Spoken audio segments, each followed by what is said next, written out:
হ্যাঁ, বাংলাদেশে প্রতিদিনই অনেক নতুন নতুন ঘটনা ঘটে। তো আমরা তো দূরে থাকি, আমাদের টেনশনটাও বেশি, যেহেতু আমরা চাইলেই তো দৌড় দিয়ে যেতে পারবো না। এটা একটা কষ্ট আছে। আম, এই আর কি। তো প্রতিদিনই ঘটনা ঘটে, স্পেশালি আমাদের কালচারাল ফিল্ডে অনেক, আমাদের শিল্পীদের নিয়ে অনেকেরই খুবই মাথা ব্যথা। শিল্পীরা কথা বললে তাদের মুখ বন্ধ করার জন্য নানাভাবে ভয়ভীতি দেখাচ্ছে, তারপরে মামলা মোকদ্দমা করছে। আমার আমার বক্তব্য হচ্ছে যে আমাদের দেশের শিল্পীরা মানে সবাই তো আর ধরেন ডলার মানে খাবার বা ডলার পাবার আহ, বা গ্রহণ করবার মতো এত মানে কি বলবো, দেশ বিক্রি করবে না, এটা তো অবশ্যই। তো আমাদের কিছু শিল্পীরা তো তাদের স্বার্থ সিদ্ধির জন্য তারা ডলার নিয়ে রাস্তায় নেমেছে, কেউ অভিনয় করেছে, কেউ গান গেয়েছে। কিন্তু আমরা যারা ধরেন হ্যাঁ, নেতৃত্ব অবশ্যই আসবেন, তো আমরা যারা দেশের পক্ষে কাজ করবার চেষ্টা করেছি তারা হয়তো এখন মানুষের অনেকেই আমাদেরকে 2024-এর পরে প্রচুর পরিমাণে গালি দিত, প্রচুর পরিমাণে গালি দিত। এখন হয়তো কিছুটা কমেছে। আবার ইনবক্সে অনেকে বলেন যে আপা এগিয়ে যান, আপনি কথা বলছেন, আমাদের জন্য কথা বলবেন। আসলে কথাই তো বলতে পারি আমরা শিল্পীরা, আর কি করতে পারি বলেন? আমাদের তো, আমরা তো এই ধরেন সুবিধাবাদীদের মতো না। ধরেন এই যেমন কি জানি ছেলেটার নাম, সার্জিস আলম, যেভাবে ধরেন আওয়ামী লীগে ঢুকে আওয়ামী লীগের সম্পর্কে ফুলিয়ে ফাঁপিয়ে আপার সামনে যেভাবে কথা বলতেন, মনে হতো পুরা যে আমরা দেখেছি না যে মির্জাফর যেরকম ছিল, মির্জাফর যেভাবে মানে ওই যে আমাদের মুস্তাকের কথা বলছিলাম, যে মুস্তাক যেভাবে আম, নিজের বাবাকেও এত সম্মান করেনি যত সম্মান সে বঙ্গবন্ধুকে দেখিয়েছে, ঠিক সেইভাবেই আমাদের সার্জিসও তাই। এবং সেই সাথে আমাদের শিল্পীরাও থেকেছে, শিল্পীরা নিজেদের বিবেককে বিক্রি করেছে, আত্মাকে বন্ধক দিয়েছে। শিল্পীরা দেশটাকে বিক্রি করবে এই প্রথম দেখলাম, এই প্রথম বাংলাদেশের ইতিহাসে দেখলাম যে শিল্পীরা বাংলাদেশের বিরুদ্ধে এই প্রথম দেখলাম। আমরা তো ছোট শিল্পী, আমাদের আমাদের কি আসে যায়? ধরেন আমাদের যারা আওয়ামী লীগের সময় যে ফারুকির মতো মানুষেরা, ফারুকিরা মানে এই কথা কিন্তু মিথ্যা না, মানে যেই পরিমাণ তারা বাংলাদেশের থেকে মানে আওয়ামী লীগের থেকে সুযোগ সুবিধা নিয়েছে, দেশের থেকে সুযোগ সুবিধা নিয়েছে, রাষ্ট্রের কাছ থেকে সুযোগ সুবিধা নিয়েছে, এবং সেই সাথে ওখানে বসে বসে রাষ্ট্রের বিরুদ্ধে কাজ করেছে। কিরকম একটা ভয়ঙ্কর জিনিসটা ভাবেন, যে শিল্পীর এটা কি হয় কখনো? শিল্পীরা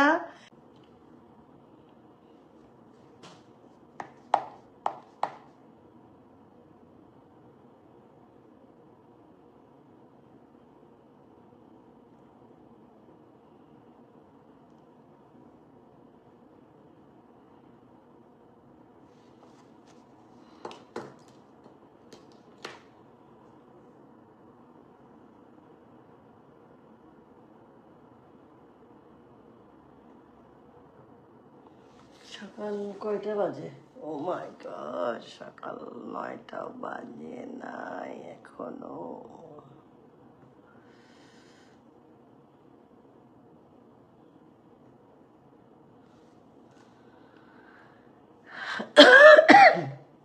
সরি।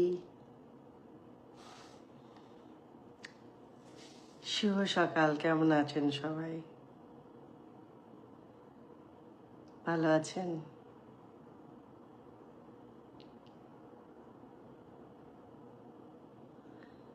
যারা হাসেন না তাদের জন্য খুব ভাল লাগে আমার যারা হাসে। আহ, কেমন আছেন সবাই? মোটামুটি কিছু মানুষ এসছে, জাস্ট ইচ্ছে হলো যে একটু আপনাদের সাথে কথা বলি। সকাল হয়েছে, ঘুম থেকে ওঠার সময়। কেমন আছে আমার প্রিয় বাংলাদেশ?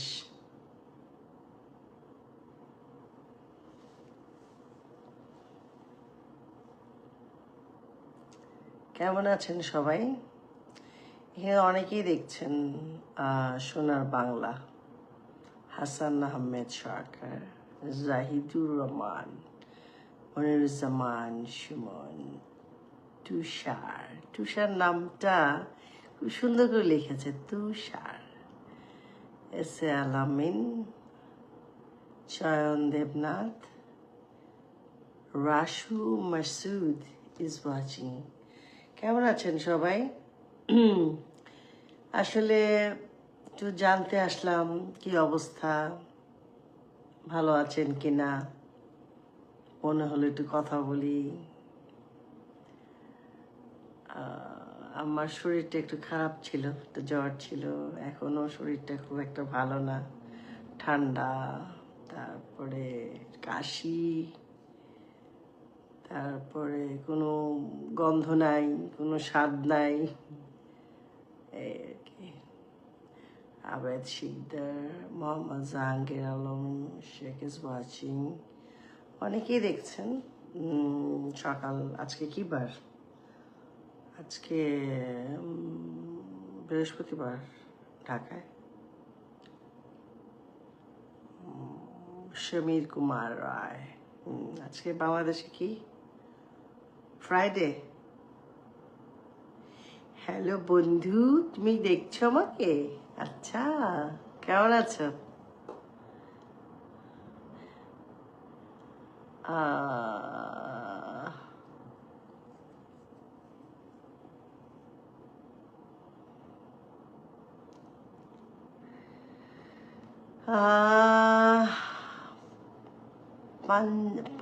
পাঞ্চি ইসলাম, এটা কি আমি ঠিক বললাম কিনা আমি ঠিক জানি না, একটু যদি ভুল হয়ে থাকে ক্ষমা করবেন।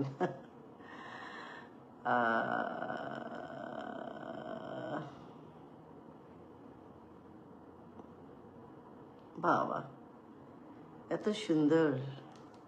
বাহ, এত আনন্দ কেন আপনাদের?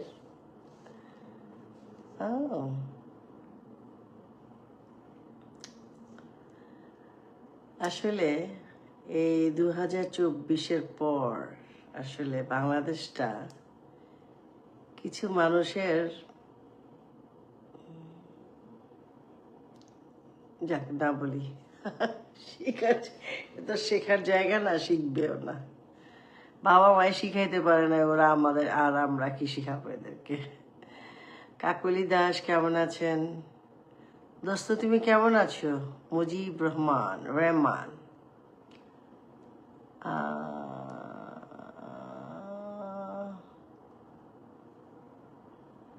যে কথাগুলো বলছিলাম, যাই হোক, সেটা হচ্ছে যে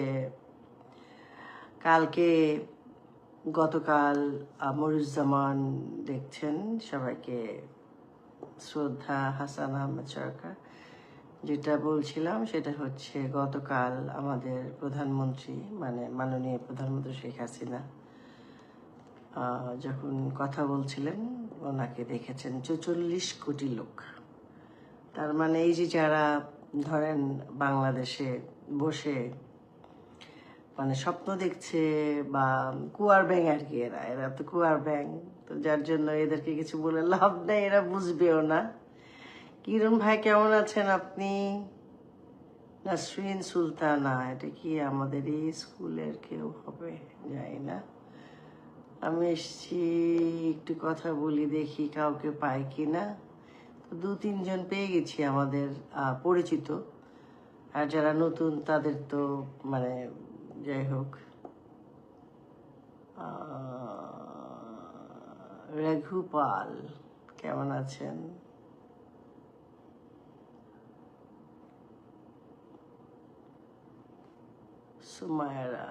সুমাইয়া ইজ ওয়াচিং। সকালবেলা কি সবাইকে আসলে আমি জানি না আজকে কি শুক্রবার কি না, আজকে কি শুক্রবার আমি কেউ বলছেন না তো আমি বুঝতেছি না। আজকে যদি এখানে বৃহস্পতিবার রাত হয় তার মানে আপনাদের ওইখানে শুক্রবার সকাল। ইয়েস, শুক্রবার সকাল। তো আপনারা নিশ্চয়ই ভালো আছেন, আজকে দিনটা সবার ভালো কাটবে। কথাটা আসলে আমার কোনো ব্যক্তিগত কথা বলতেও আসি নাই, আমি জাস্ট একটু হ্যালো হাই বলতে আসছি। মনে হলো যে বিদেশে থাকি, কখনো মনে হয় যে বাংলাদেশের মানুষের সাথে একটু কথা বললে হয়তো মনটা ভালো লাগবে, হালকা লাগবে বলছি।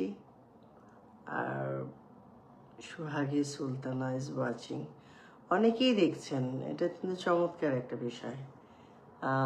কারো যদি কোনো প্রশ্ন থেকে করতে পারেন হয়তো বলতে পারি। বাংলাদেশের আবহাওয়া কেমন? এখানে প্রচণ্ড গরম। সিরাজুল হক, মামা কি দেখছেন আমাকে? মামা আসসালামু আলাইকুম, কেমন আছেন? অস্ট্রেলিয়া থেকে মামা দেখছেন আমাকে, অনেকেই হয়তো বিভিন্ন দেশ থেকে দেখছে। রেহানা আক্তার, আশাই যে আমার লোকজন আসতে শুরু করেছে। এই তো আশা, হ্যাঁ আজকে শুক্রবার না, হ্যাঁ ভালো। আমি সেই জন্যই আজকে ভাবলাম যে কথা বলি, সবাই তো ঘুম থেকে উঠে যায়, আজকে ডে অফ অনেকেরই। এখানে যদিও ডে অফ হয় না, মানে ফ্রাইডেতে হয় না আর কি। এর মধ্যে লং উইকেন্ড গেল, সিভিক হলিডে গেল, এই তো